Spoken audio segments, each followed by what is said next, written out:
I think we knew already that there's a couple of sides to Trump, and he can turn it on and off whenever he likes. But at the same time, in his campaign, there's this aura that he's created around it. For example, it was brought up last night. There's been multiple assaults at his rallies just this week. There was even an instance where a Breitbart reporter filed a police complaint against his campaign manager, saying that he Michelle Fields said that Corey Lewandowski, the Trump campaign manager, tried to throw her to the ground.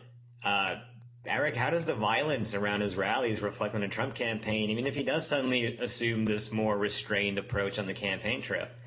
The problem is he's already praising the violence, so he hasn't denounced it and said it's appalling.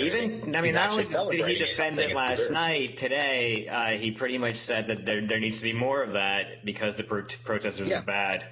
So I don't like it's tough to say because we see these videos, and I'm not defending the people who are doing assaults because obviously what they're doing is terrible. But I wish we had like a clear case of the full incident. Some of them we have seen, and like the one with the 78-year-old man punching the one black guy that came out on Wednesday out of North Carolina. That was awful. Like I don't understand for a second why that needs to happen.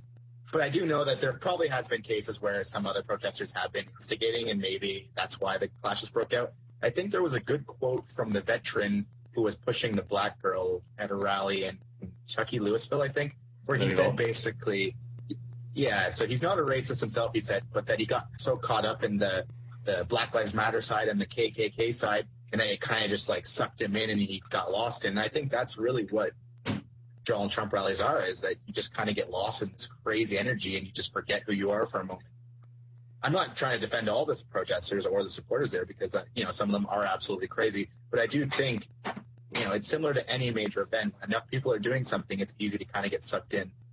Yeah, well, to be fair to the protesters, I don't think there's been a single reported instance in which a protester actually attacked a Trump supporter. It's always been pretty one-sided. No, I agree. At the one Wednesday in North Carolina, the guy was being let out by police. Yeah. And the guy just came up and sucker punched him, and then the police didn't even do anything about it.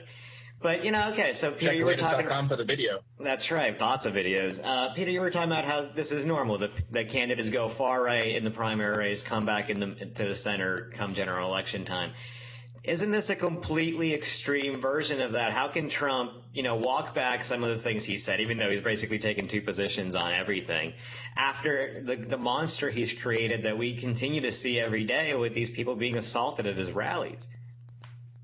Well, it is an extreme journey for Trump. I mean, he, more than previous Republican candidates, has gone way out there during the primaries to bring in supporters.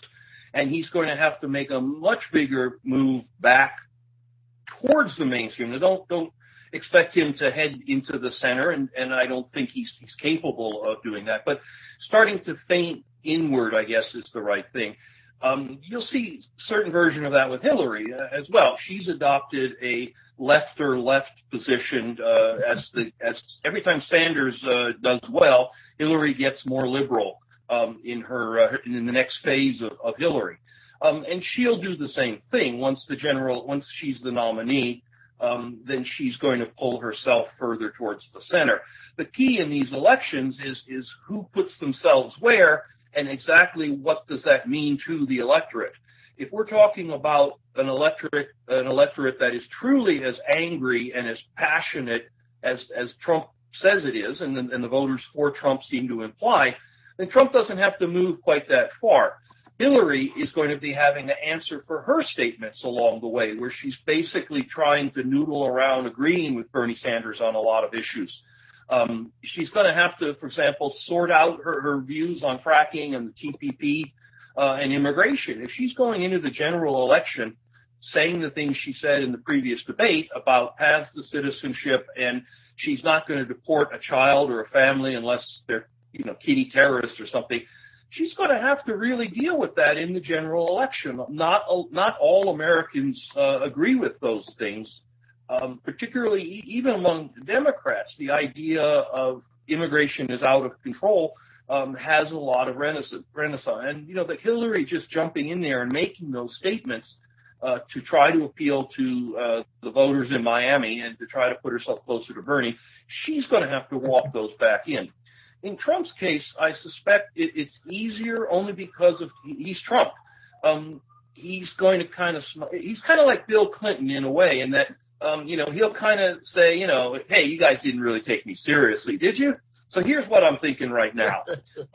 And Bill Clinton was a master at pulling that kind of stuff off. He'd kind of get a little shy, get that aw shots look. It's like, and he was able to do that. And I suspect Trump can do it very differently.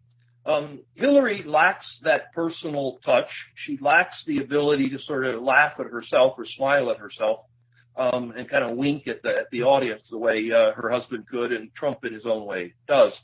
So I suspect he'll do okay. He won't lose his core supporters because they're going to hear, I guess the popular phrase is the dog whistle.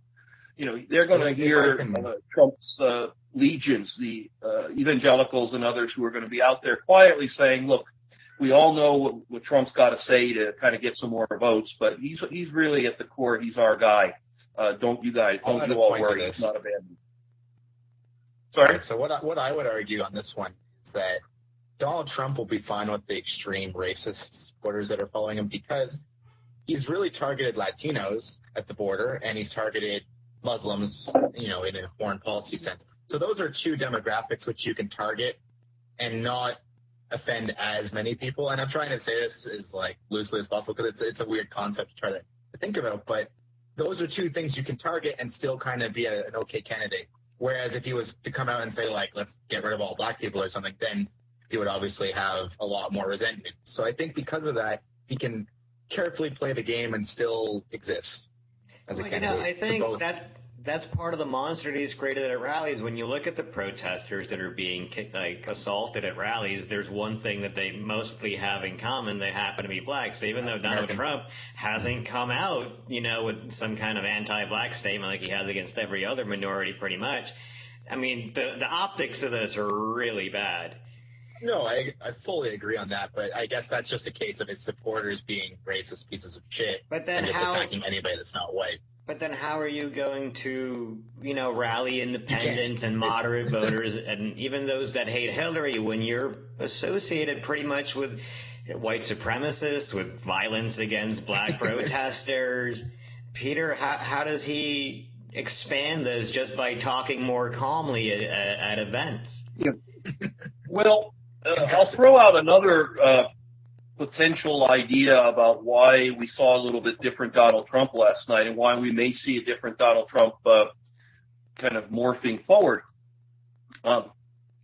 Trump is, a theory here that Trump is playing the longer game than Hillary is. In other words, Trump understands that if he is the nominee, he is going to have to pull in the supporters for the other Republican candidates, who cover a fairly wide swath. But if he can beat Ted Cruz in a way that doesn't create enough animosity that Ted Cruz is simply going to say, I'm not going to play, good luck, Donald, then he becomes a very powerful candidate, because Ted Cruz is out there stumping for him, Rubio to a lesser extent, Kasich to a lesser. But I mean, the idea would be that if all these people are bring a lot of their supporters with them, whether they appeal to Trump directly or not. Hillary is going to have a much harder time. Her attacks on Bernie have been extremely personal without being sort of farcical. I mean, to an extent of Donald saying little Marco and Ted the Liar. I mean, it almost comes off as grand theater. Hillary has been going after Bernie in kind of crude ways and in kind of, I don't know, very inarticulate ways, blaming him for things that, I mean, she was talking about him being in bed with the Koch brothers. I mean, Bernie's a socialist, for goodness sake. I mean, that he stood with the militiamen at the border. Oh, my God. I mean, nobody's buying that.